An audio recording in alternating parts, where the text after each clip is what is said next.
Time to another edition of Bases and Balls with Guardians broadcaster Jim Rosenhaus, our good friend here at 93.5, 1590 WAKR. Well, Rosie, you and I spent a couple of weeks leading up to the trade deadline, and we were busy, and we traded away some fine prospects. But with that, we get one veteran arm.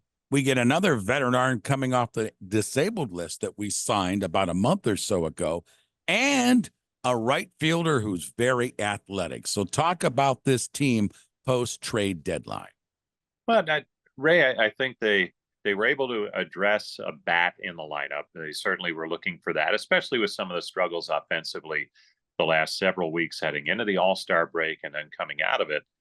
Lane Thomas will help. Right-handed bat, good combination of power and speed.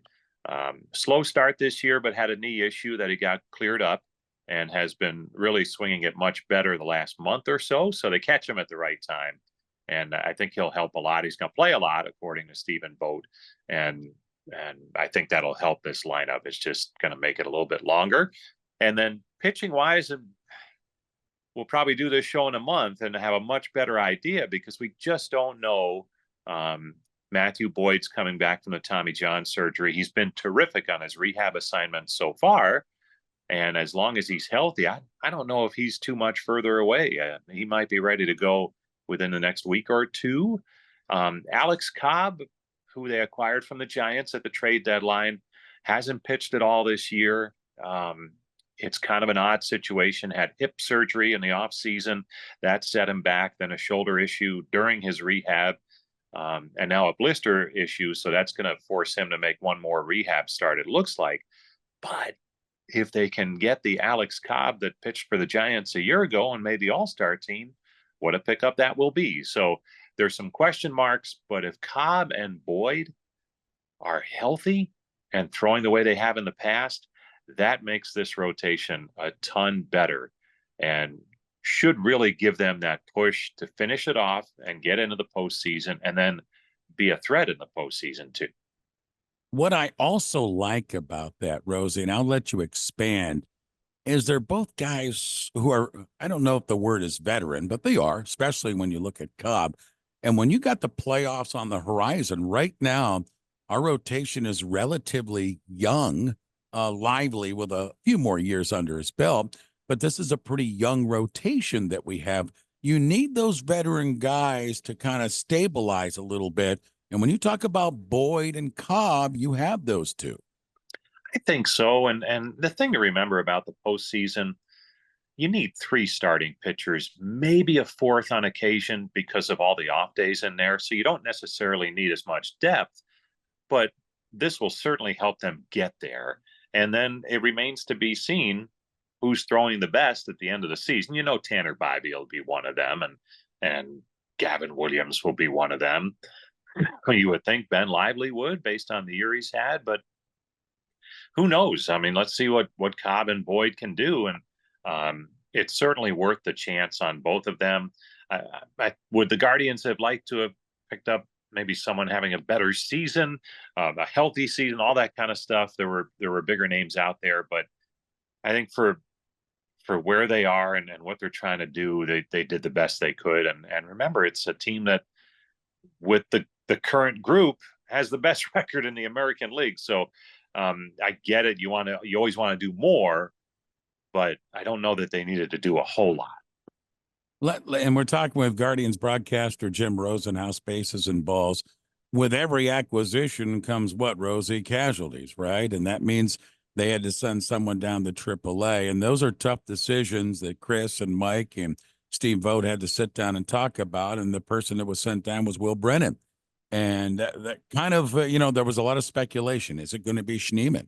I mean, would it be Rocchio? John Kenzie Noel starting to make a point for him to stay on up here.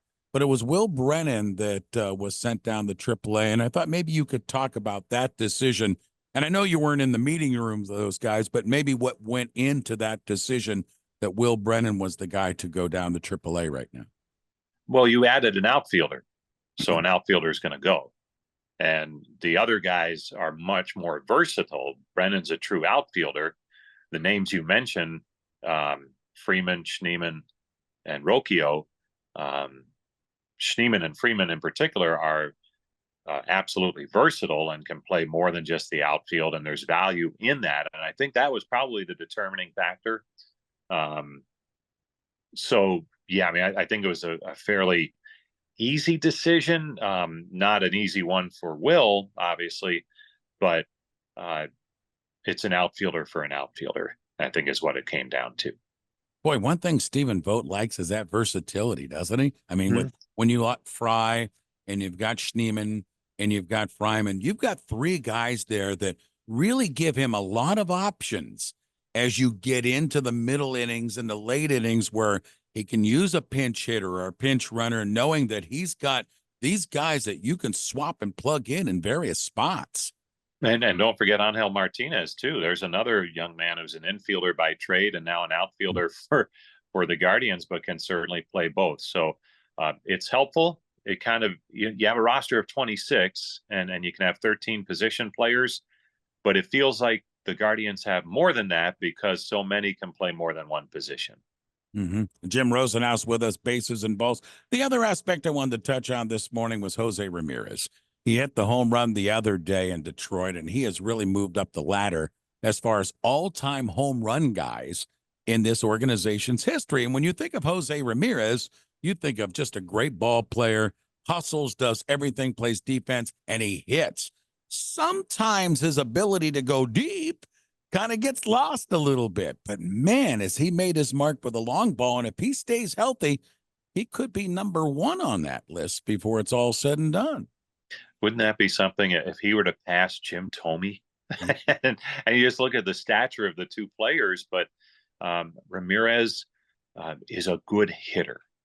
And that's where it starts. He's a good hitter. He makes so much good, solid contact, and he has figured out how to drive the ball a long way. His home run on Monday night in Detroit might still be going, Ray. I mean, he hit it a ton.